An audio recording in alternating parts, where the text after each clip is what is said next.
I gave you my heart. Hello and welcome back to this new painting video, and today we are going to make another beautiful painting, a landscape painting on a canvas of size 24 by 36. And first of all, you have to apply phthalo blue in the middle of your canvas just to paint your sky. And if you think that the color is a little darker, then you can add the titanium white into it in order to make it a little light. And when you are done with the process of painting the middle portion, then you have to apply the Prussian blue on the sides, on the right side and on the left side, as you can see I'm doing right now. And then the second thing that you have to do is you have to remove that demarcation between the two colors, that phthalo blue that you previously applied and the Prussian blue. And then for the purpose of blending, you go right across the canvas from left side to the right side. And if you think your canvas is too dark, your sky is too dark, you can add a small amount of titanium white into it and just move right across the canvas. Remember that you don't have to stop in the middle while blending these two colors, because it's going to leave a mark therein which will be very difficult to blend in. And you can only stop in the middle or blend these two colors in parts if you are good with blending. And this is how you can cover the lower portions of your sky just by rubbing your brush, because it already contains a lot of paint in there, and that's how you can paint the lower portions of your sky. Then we are going to paint the clouds in our sky, and first of all I'm just going with a flat brush and pure titanium white and just moving randomly on the canvas. This is the first layer of the clouds. I'm just marking the area where I'm going to paint my clouds, and this is not something final. You can do it or you cannot do it. It depends upon your choice.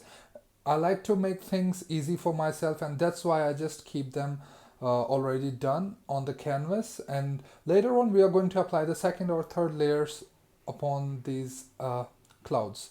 And then the third thing that you have to do is you have to paint the base for your mountains, and for this purpose you can use a flat brush and midnight black, or you can simply apply this midnight black with a palette knife and then drag the color down on the area where you want to paint your mountains with a brush, or you can simply do as I am doing, just covering the simple portion of your mountain with midnight black. And this is something very basic to wet on wet technique. We first paint the base of the things that we want to paint in midnight black, and then we apply the second layer of color upon them.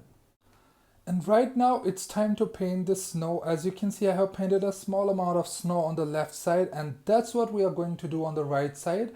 I am using number 5 palette knife, but I have been repeatedly saying that you can do it with any kind of palette knife or even with a brush if you want. No two persons can paint no doubt identically, and that is the reason that people use different things to paint different things.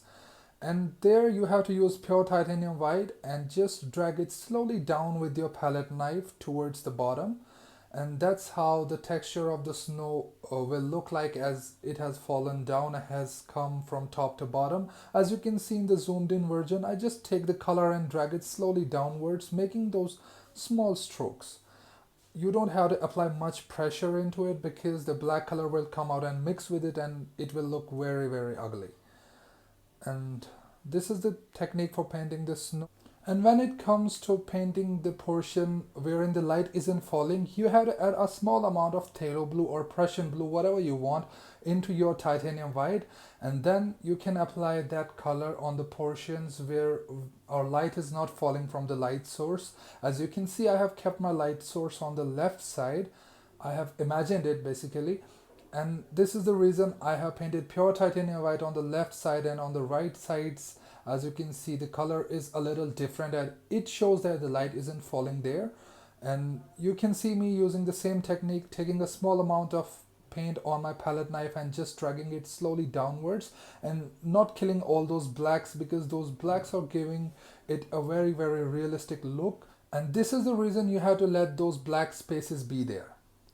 And right now we are into the process of painting the lake, and this lake resides right at the foot of the mountain that we just painted. And for this purpose we have to use phthalo blue and titanium white, a mixture of both, or you can apply the phthalo blue first and then add the layers of titanium white later on. and you just go horizontally on your canvas, and you can see the nature of the strokes I'm keeping, and this is what you have to do if you want to paint your lake. And there's this one more trick that I would like to tell you, that as we have considered our light source on the left side on our of our canvas, and this is the reason we are going to paint a light color on the left side already, so that we don't have to add a good deal of titanium white later on. And make sure your strokes are straight, because water doesn't look good bumpy, neither it is. And then we are going with the same brush and applying that green color between the foot of the mountain and the lake, because we are going to paint a tree line here, and if there is some space left white between them, it's not going to look cool. And right now we are painting our trees, and you just go on with a small brush and sap green. And I would recommend you to do this first of all with a very light color, because your tree line needs to be perfect with perspective, and this is the reason we just do it with a light color first, then we add more color into it later on. And this is how you have to paint a tree, as you can see in the video. And I'm just moving randomly, but making sure that the strokes at the end are sharp.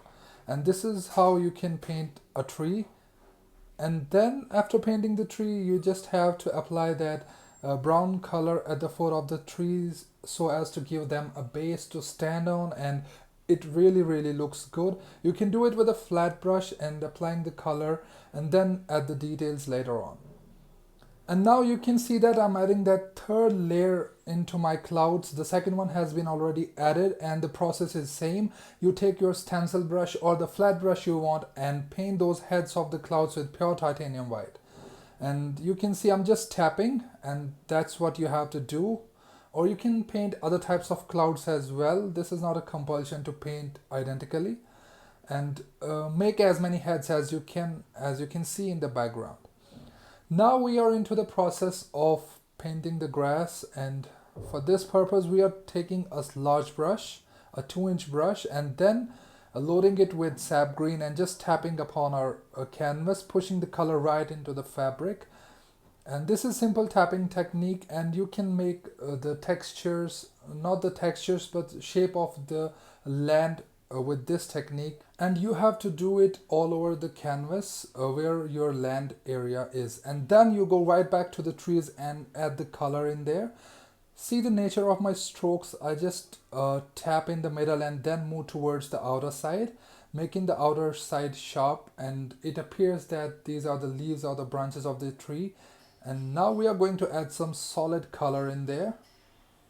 Remember, you don't add a lot of oil when you paint the first layer. Your first layer needs to be dry, and then in the second or third layer you can add oil subsequently. And this is a very important rule of oil paintings.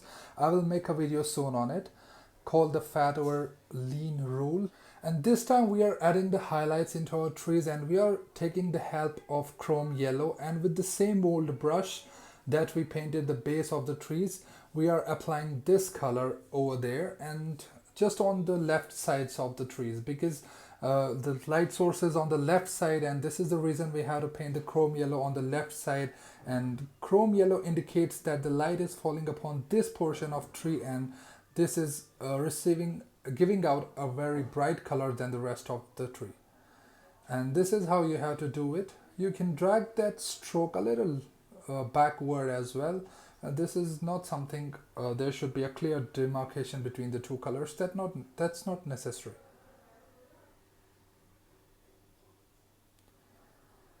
And right now we are going to paint our lake a little lighter on the left side due to two conditions. The first one is that our light source is on the left side, and this is the reason we are adding the titanium white there. And the second reason is that water generally appears a little whiter on the shores, and that's why we are here doing this.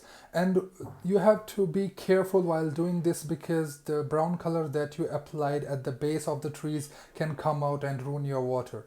Just be careful while doing this. And right now you can see I am painting the sort of island here, and for this reason I'm taking that same brown color, or you can call it Van Dyke brown or burnt sienna, and applying it with a small brush and making sure that the strokes are in line with the strokes of the water, because it shouldn't look that the water is in one direction and the island is in the second. And then you can add the details with the titanium white on the left side for the obvious reason of the light source. And I'm going to paint the trees on this island, and the process of painting the trees has already been shown in the video. I'm not going to show that again. And here one thing that I'm going to show you is the grass. This has been painted identically with this fan brush that I'm applying the highlights on. You load your fan brush with sap green or chrome yellow, and you just generally tap on the island, and then you can go on with titanium white, and in order to paint the highlights you make the similar strokes. And this is how you can get your island ready. And here I have decided to paint a barn house, and for this purpose I'm employing that burnt sienna or the Van Dyke brown again. And I'm going to fast forward the video because otherwise it's going to be a very long video. You simply have to apply this color first, and then we can add the details later on. First you have to paint the basic shape of a barn house, and secondly you can apply titanium white, as you can see me doing in the video, in order to make it a little light, because the barn house is made up of wood and the color of wood must be in your mind while painting this one. And you can again go with the Van Dyke brown and make it look like as if it's made up of those logs of wood. And then with black color, midnight black, you can paint the door, as you can see me doing in the video. This is the process of painting the door and windows, and you can add as many doors and windows you like. You can even add the black color on the right side of the barn house, because this portion is not receiving the light, and this is the reason it's a little dark than the portion on the left. You can see a clear distinction between the two colors. And then after painting some details, subtle details here, you can see on the edge of the roof and those windows, we can just go on and paint the branches there. They are not going to matter anyway, because all of it is going to be covered with the tree leaves, and tree leaves are going to be painted with this fan brush. I'm loading my fan brush with sap green and tapping generally on the portions, and I'm going to do it all over. And when you are done with painting this tree, you can apply the details with the same process. You take chrome yellow on your fan brush, and remember you have to clean your fan brush after every stroke. See, I just move my fan brush away in order to clean it, because it definitely creates smudge. The two colors, chrome yellow and sap green, mix a lot. And this is how you can paint the floral beds as well. First of all, we have painted the grass in sap green, and then with the same technique, I actually forgot to shoot the detailed video of this because this was something random that came into my mind. You can simply tap with your fan brush and just paint these floral beds. And finally, we are going to add some small stones in there. First of all, we are going to take a mixture of midnight black and Van Dyke brown or burnt sienna, and then we paint the simple shapes of the stones and how many we want. You can use them to hide some of your mistakes as well, as I did, because I had some green color off in my lake, and that's why I painted these stones in order to hide that green color. And then you can add the detail with the stroke. As you can see, I'm using very light color to paint it. And then with a palette knife, I'm adding those water lines, because this is something that will make my painting look realistic.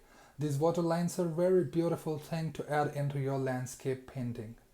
And now we can call our painting complete. And if you like my work, please like, comment, share and subscribe, and support me on YouTube and Instagram. All the links are in the description box. And for the next painting videos and other stuff, I'm making memes as well these days, and for all the related stuff, you can stay tuned to my